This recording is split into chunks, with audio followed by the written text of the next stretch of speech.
All right, welcome back. I have Alan Stevens here. He is the master of reading people and officially communicating effectively. Um, Amazing guy. He's based in Australia and or New Zealand, and he is um, he's here today to talk about what he feels is the ultimate ROI, which is reading people. And so, thank you, Alan, for taking time out of your day and sitting down and discussing this, because I definitely think that through reading people and communicating more effectively with people, it definitely allows you to not only network more effectively, but to also uh, make more effective use of your time and get rid of any miscommunications that can happen during the process. Thus, if as you we had just talked about earlier, the more people that know, like, and trust you, the more business you get, and your network is your net worth. So thanks again. I will let you take the floor. Thanks very much.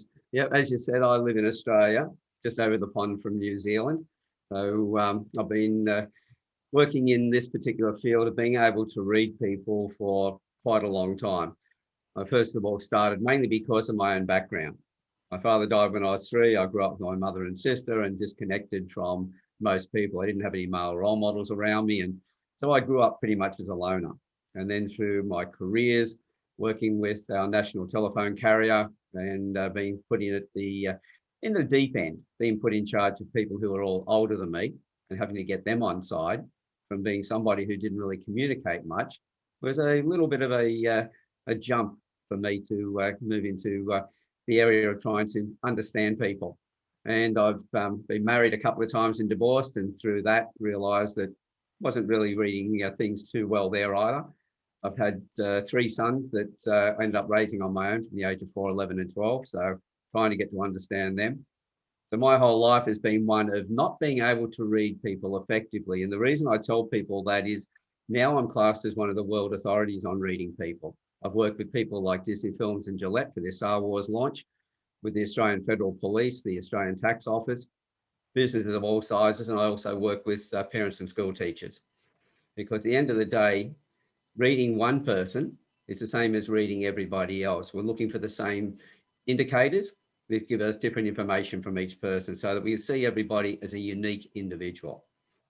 And into around about the early 2000s, I'd use things like psychometric profiling and other systems like that to read people, but realized I needed a more effective system. And I found that face reading was the way to go. I had somebody mention to me one day that I'd ever looked at reading faces. And my belief is the most important thing I'll ever learn is the next thing I learn after I think I know everything. So I then went searching and I found Paul Ekman there in California, who was the specialist behind all the micro expressions. And I thought that was great. And then I found a lady who worked with the facial features, a woman by the name of Naomi Tickle, English lady who lives in California as well. And I trained with her and then realized that neither of those areas were working together at the time. Like Paul didn't work with the facial features and Naomi didn't work with the micro expressions. And I thought they complement each other. So I found that by putting them together with body language and then also looking at how we speak to somebody, I created rapid trait profiling, which is now recognized to be unique worldwide. And I've set out to create and train my competition. We need more people doing it, but they've got to be doing it right. So that's a bit of a history for me of where I got started and why, what I'm doing at the moment. No, that's awesome. I absolutely agree with you that it's paramount to understand and communicate effectively. And I actually honor you in a lot of aspects. That's why I have a lot of respect for you as a person, just on the basis that you were able to take accountability for your part in the failure of the marriages and so forth. Because a lot of people, it's usually always, well, I married a psycho, or I did this, or whatever else, and it's always them. It's never. It's always a two-party, right? That's it. Yeah. We attract our, that is equal to us. So if we've married a psycho, we've attracted that to us. I always say that when you point at somebody, there's one finger pointing and there's 3 fingers pointing back. So deal with those three fingers before you worry about that one. And so you always look at yourself first. You know, what part did you put in there? Because that, first of all, it humbles you. It takes you out of your ego. It reduces some of the anger you got for the other person. And let's face it, being angry at somebody else is like taking poison and hoping that they will die. It doesn't work.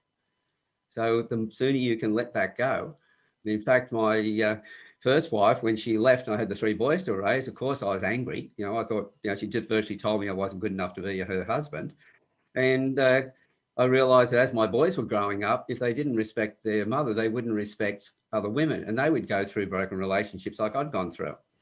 So I set out to make or get a relationship with her so that she can then start helping to co-parent the children and be part of that. And then after they're grown up, my oldest boy now is 42, my youngest is 34, and I've got 6 grandkids, and 2 to each of the boys. And their mother came to me about 6 years ago. She needed somewhere to stay for 3 months, and I had a spare room, and she wanted to stay as a lodger, and I went, as long as it's just that. Well, she moved out 3.5 years later. And people go, why could you do that? Because I had decided a long time ago I had to build a relationship with her for the boys' sake. At the same time, that got me over all of my crap that I was hanging on to. And then I looked at it and said, well, I can still be angry with her, or I can look at what she brought into the marriage. You know, we both brought something in, and what we created together were 3 boys I love and respect. And now who are young, you know, definitely men in their own right. And so by that decision, you can change anything in the moment. Well, I've learned 2 different things.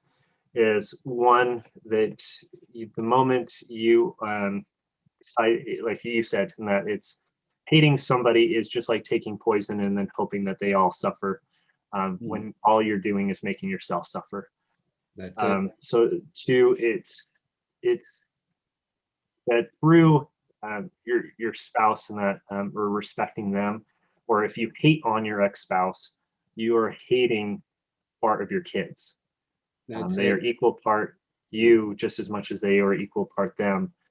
And it's so saddening to see kids that grew up in a house where the parents absolutely hate each other and in a sense hate their kids.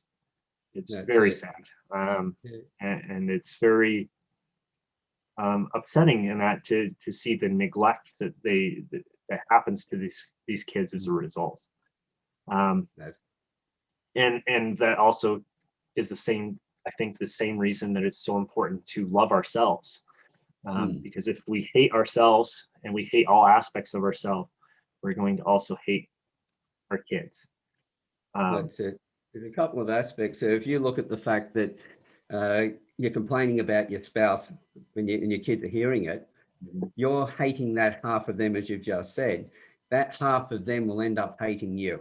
The parent who bags the other partner around the kids will end up loathing at some point. They will lose respect for them, and things will start to fall away.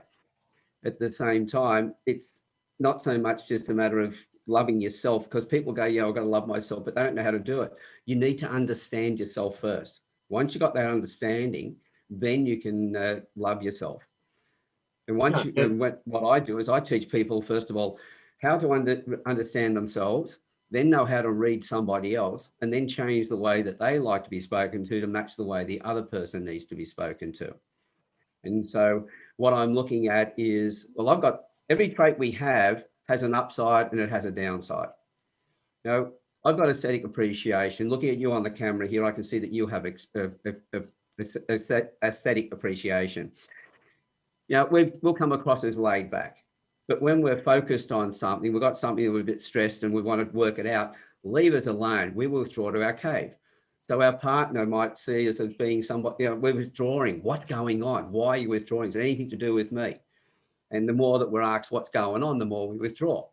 And so every trait will have an upside and a downside. And I've got a couple of traits which are doozies on the downside. And I go, now I know why I've had so many broken relationships. But the fact that I understand my traits now, I can laugh at myself. And I know when I start to feel in a certain way, oh, that's that trait starting to raise its ugly head, and I can do something about it. If you don't understand yourself, your personality will control you.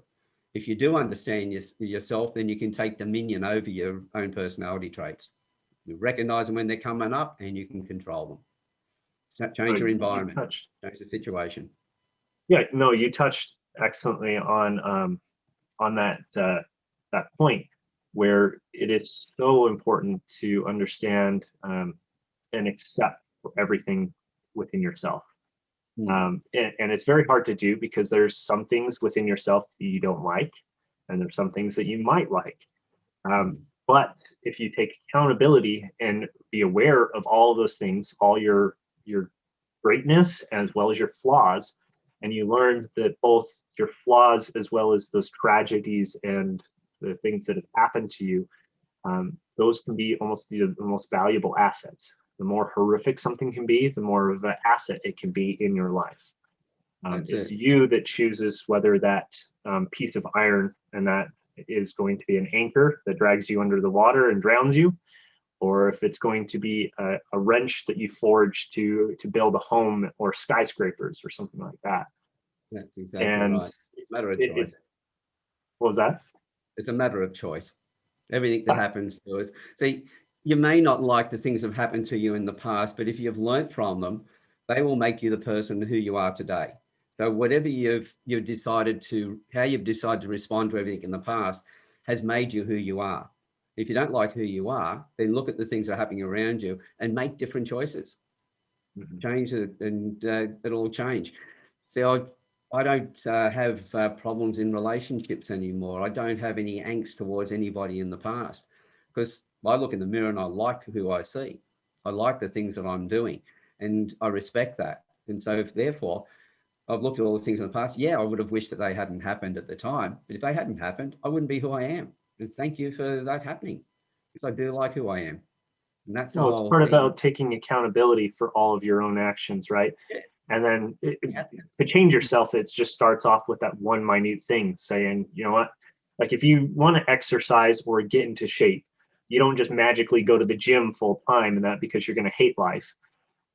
What you do is you ramp it up and you just say, you know what, I'm going to at least do 5 minutes a day or 10 minutes a day. And then it becomes like an hour a day. And then what you can do from there is like, you know what, now I'm going to eat a little bit healthier. A little piece, and that it's shades of gray, and that it's the same way that your life can deteriorate is the same way that you can build it. It's just little shades of gray, and that is swapping a negative habit for a good habit. So that's excellent. And where it ties into, I think, the communication and reading is as you're aware of yourself and what some of those things that have done, you can then understand the pains or choices of other people and also be less judgmental of them for their choices, because you understand that everybody's flawed, everybody is in the same thing, that we as individuals are just cultivations of our own experiences. And as we understand that they are just a series of choices and reactions, and we are just a culmination of choices and reactions, and we are just two symbiotic individuals trying to get through this life and either progress or degrade ourselves or disintegrate ourselves, if you will. And that's why I always choose. I was like, okay, are you somebody that wants to build and progress where they are in life, or are you somebody that is degrading themselves? Because somebody that is hoping typically is in a degenerative state. They just don't know necessarily another option. But if I see that they're open to the option, then I know at least where they want to go. And that's more important to me, not necessarily their exact position at that moment. So kind of going back to the communication and how you're reading people, what is that, or why did you choose that is your why, your mission, calling, and that in life, and why is that so important to you? Well, as I said, from all the things that happened in my past, it was all about being able to connect with other people more effectively so I could improve my life. And you'll find it with any career that we go into. You'll find most counselors or coaches, their life has been screwed up at some point, and they wanted then to help other people as well. Some are still trying to work through their own stuff, where they're trying to coach others, which I wish they'd actually work through their stuff and then go and coach others. They'd raise a level up. But that was one of the main reasons I needed it. And I was also then, once I started getting into counselling, and I've worked in just about every industry you can think of. I've been a massage therapist, aromatherapist, worked with Reiki and other such things. I've worked with colour therapy and sound therapy. I introduced those into the Singapore hospital for the kids with ADHD. Everything that I'm building relationships that I never had in my life. So that's where I got my enjoyment. So once I started reading people and working with them, I was looking after and feeding my energy as well, because while they were getting results, I was feeling that I was making a difference. I was actually contributing, which I'd never done as a youth. And so that's the thing that drove me. Right now, with the profiling side of things, the facial features, I use those mostly. And by the way, if people listening to this might go, this sounds a little bit woo-woo. But if you think about it, you mentioned exercise and going to the gym before. If you lift weights, you're going to build muscles. We also know, and this is why the micro expressions work, everything we feel inside, we express outwardly. So if you put those two things together and you're concentrating really deeply, and you're focusing on things, as you'll see in my face here, I'm pulling expressions. And while I'm thinking and concentrating, I keep doing that over and over again, because my personality will mean that I'll operate in a certain way, thinking and processing. I'm going to build ridges and crevices on the face, which give away my personality. It's a roadmap to how I like to think and process. It's the same way that we identify somebody as angry or happy or sad or anything. And we can always assume sometimes that somebody's upset when they're just deep in thought. That's it. They have the resting, the difference. But that also means that if they have that resting face, typically they have a lot of sorrow or something in their life, to your point, and that's why those muscles are so developed. That's it. So if you frown a lot, the corner of the mouth is going to turn down.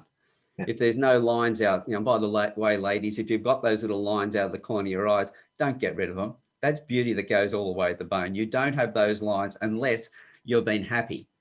If I walk into a room and the woman's got no lines up here, and especially if her mouth is turned down, I'm not going to go and waste any time talking to her, because it's going to be a hard conversation. It's not going to be a happy person.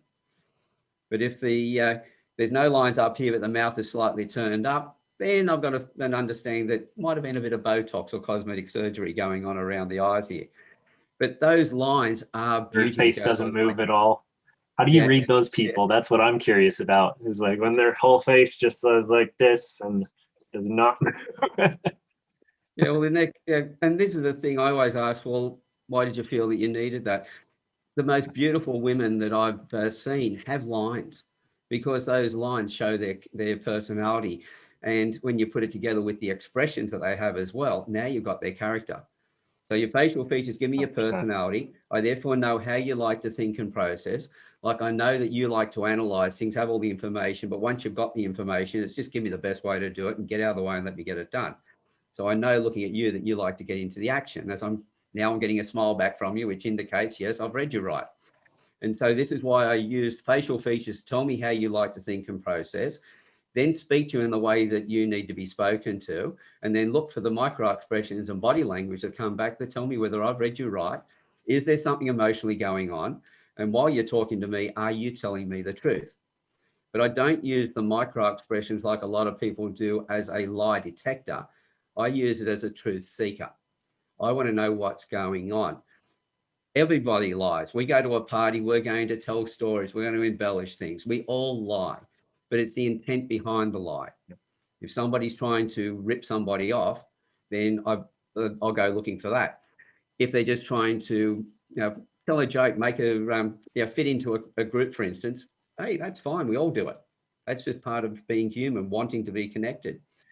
But the facial features I found were the most important, because that gave me the foundation at the bottom. In fact, in San Quentin, before they closed it, they were using the facial features with the inmates there, not so much to try and rehabilitate them, but if you understand the facial features, you know how somebody likes to think and process, you can then work out what hobbies, what sports, and what careers will suit them. And so with the inmates, if they were then able to help them find the right careers for when they went out, if they're happy in their work, they're less likely to reoffend. This is the whole thing. If I can understand someone's personality, I can show them how to raise their children more effectively. I can, so that the children grow up, instead of them trying to be sculptors or carpenters, turning their kids into something, they become gardeners, where they nurture their children to be the best version of themselves, guiding them through into the right hobbies and sports, and then into the right careers, so that when they do their final subjects at school, they get the subjects that match the career that they want to go into, not the career that somebody said, oh, you should be an accountant because you'll make lots of money. Well, they go into that career, they'll have to make lots of money, because if they're not happy, they're going to be miserable, and they're going to have a lot of medical bills for their mental health issues. If they're not happy, they go home and they've got fights and arguments with their spouse, and that's where domestic violence comes from. If they're happy at work, they're more than likely to be happy at home. If they're happy at home, their spouse is happy. If their spouse is happy as well, their children are happy. This is why I got into it, and I created a thing called the Campfire Project, which is a group on Facebook for men originally to come in, to give them permission to give themselves permission to tell their stories. Brought them into panel discussions, discussing all sorts of issues, helping men to understand, like bringing boys into manhood, but also helping men to become a better man, not the man, but become a man. The man is always in competition with everybody else. Therefore, this is why we have a lot of problems in the world, both men and women trying to be the man and woman. Or you want to be a man and woman, you become the best version of yourself, and who do you want around you? Other people who are doing the same thing. And so the Campfire Project was for the men, but I've had women in there from day one, so they could hear how men can speak when the men feel safe to do so. And in 2.5 years now, we've had over 400 hours of one-on-one interviews and panel discussions, and not once has any man been rude to any woman. What we actually did was, don't care about your culture, I don't care about your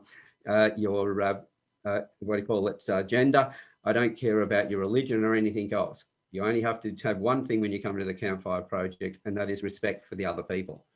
You don't agree with what somebody says, please explain to me why you think that way, because so I can understand you. And they're the conversations we're having. So from day one, no bigotry, no sexism, no racism, all because it was a matter, and everything's a matter of choice. When you decide that you're going to behave in a certain way and not another way, if you decide you don't want to be a bigot, you don't want to be a racist, you don't want to be a sexist or anything else, then you've eradicated it within you. And the only people you can eradicate it in is within ourselves. So instead of having groups that are looking at each other saying, you're the problem, no, you're the problem, I created #WeTogether. So we're standing shoulder to shoulder looking at the problem together. If we're not looking at each other as a problem, then we can solve things. Well, I think that goes to your point and what we were talking about earlier, why self-accountability is it's so important. That's it. Because when you so anytime that somebody is, and I didn't understand this for the longest time, and that until I really started thinking about it, anytime somebody is sexist or racist or anything else, what it is not necessarily the other people that is the problem in that instance. What it is somebody that is trying to blame other people and victimize themselves for something that happened, some turmoil, some pain or strife in their life that they can't otherwise justify. And so instead of understanding that, you know what, bad things happen, even to good people, and that there's sometimes these false ideologies that we tie it. So if I'm not making enough money, oh, it's because, if some Hispanics came across the border and took my job, or whatever else, instead of, hey, you're not making the effort, you're not connecting with the right people. Instead of seeing obstacles or problems in that, it's, okay, this is the obstacle, how do I overcome that? And once you transition that mindset, instead of I'm the victim, instead I'm now the enabler. And it goes both ways, right? You can think the same thing. If somebody cuts off my arm, I can choose to be, again, the victim and say, poor pity me, and I hate life and everything else, and I have every right to do so in that aspect. But that doesn't help anybody or ruin anybody else's life besides mine. But if I take that experience and that trauma and take full accountability and say, you know what, I can choose to have a pity party here, or I can make something out of myself. Those are the people that you'll find win some Special Olympics, They go on to make massive impact, to be great speakers, impact the lives of millions of people because they've taken full accountability for what they can do in their life. And then they can communicate effectively using tools like you're providing right now, which is so essential. Yeah, well, we're all emotional beings. That's the first thing that we need to be able to recognize and understand that that's okay. It's okay, and we have a right to feel the way that we feel. So we're not saying to everybody, when anything happens to you, change it. What we're saying is, yes, you're going to feel it. That's okay. But how long you hang on to it will depend on where things go into the future. When you focus on the negative stuff, what you do is you attract more negative stuff. It's like we take in about 2 million bits of information every second, then we process 134 bits, tiny fraction of it. So if we're only focusing on all the, how many people will say to you that, opportunities come along once a lifetime? They're like buses. They come past down the street every few minutes. And while you're looking at the past, the thing that's gone by that you've missed, you're missing other opportunities. So if you're looking for the negative stuff, you're not going to see the positive. And that's, first reality. Everything is connected. And so if we understand that, we go, okay, well, now I need to move forward. How can I do that? It can be hard to do it on your own, especially when you've been under a lot of pressure. Find somebody who understands, not somebody who tries to fix you, but somebody who will hold your space first of all and listen to you. The biggest problem with a lot of coaches today is they say it's an average of about 19 seconds from the time that somebody starts to tell their story, and it'll be 19 seconds before a coach will jump in, or just anybody in particular will jump in and try and fix their problem for them. And the reason for that is the person that's listening to you doesn't want to feel it themselves. So they're trying to fix it for their sake, not for yours.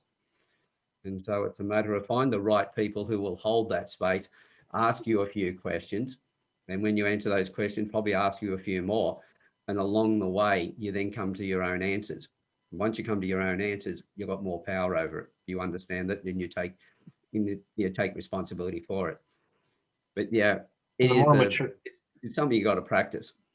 Yeah. So the more mature I've gotten, the more I've learned to appreciate when somebody, like, you might think that them just asking questions is them not knowing it, but if you can ask questions effectively because you understand it, what you can do is guide the conversation. It's the same thing with sales or trying to help somebody fix things. It's that consultative approach. It's like, okay, what is it? Why is this important to you? Why do you want to fix this issue? Why is it why is this so important? What does that mean if you're able to fix your relationship at home with your spouse? What does that mean if you can communicate more effectively with the people at work? If you can be more happy, etc. And then they truly get to that why, because we've walled up a lot of those reasons because we don't like to feel that pain either, to your earlier point. So what would you advise to those people that have no idea where to start? They say, okay, great. You know what? I understand that there's a lot of value here. I understand the need of why I need to do this. What would you say to those people? Well, the first thing is for those that are working through stresses in their life, I would say come and join the Campfire Project to start with. It costs nothing. It's a closed group on Facebook, and it's only closed so that we can keep the respect and in the group, so people treat each other the right way. Come in and listen, and just listen to the one-on-ones and other things. Anybody who comes in can put their hand up and tell their story. But sit there at first and make sure you're comfortable. Listen to the other one-on-ones that are in there, and find out what they've been talking about. Because quite often you'll get answers to a lot of your own issues by listening to other people's stories. And as I say, there's over 400 hours of conversations in there, so there's a lot of stories that have been spoken, and we've covered all sorts of subjects. Nothing's off the table when we have a panel discussion. Then from there, the next thing is, well, understand yourself. This is where, by being able to understand some of your traits, you'll know why you do the things that you do, why your buttons get pushed. And then from there, use that same information to read other people, and then know how to change the way you like to be spoken to match the way that they want to be spoken to. which will then improve the relationships. Now, I've used that with people who, when I've walked in, there's already been a raging argument happening. And by the time I've walked in and sat down within a few minutes, by the time I walk out, everybody's friends again. Simply because I'm able to then talk to both, or how many people are in the room, talk to each one of them the way that they need to be spoken to and explain what's going on. So in the questions I ask during those conversations, all of a sudden they're understanding each other. And because you're making an excellent mediator. That I've done anything. I mean, the most influential people in life, or all throughout history, are mediators, and that's really, I mean, whether it's Gandhi, Christ, or Muhammad, or any of those influential figures, if you understand why they were so important, why people loved and appreciated, or sometimes even hated on some aspects, is just because they were that mediator and they were able to do something that not many people can, through communicating effectively, through loving and cherishing each individual as a person. So that's awesome. So thank you so much for again providing so many gold nuggets here. What is there any final thoughts that you have right now? And then if you want to just tell people where, I know you said the group, but if there's any specific page you would like them to go to, or resources and that, I'll let you give that to them as well at this point. Okay. Well, the best place to go, if you want to first of all contact me, is my website, which is my name. It's alanstevens.com.au for Australia. So ALANSTEVENS.com.au.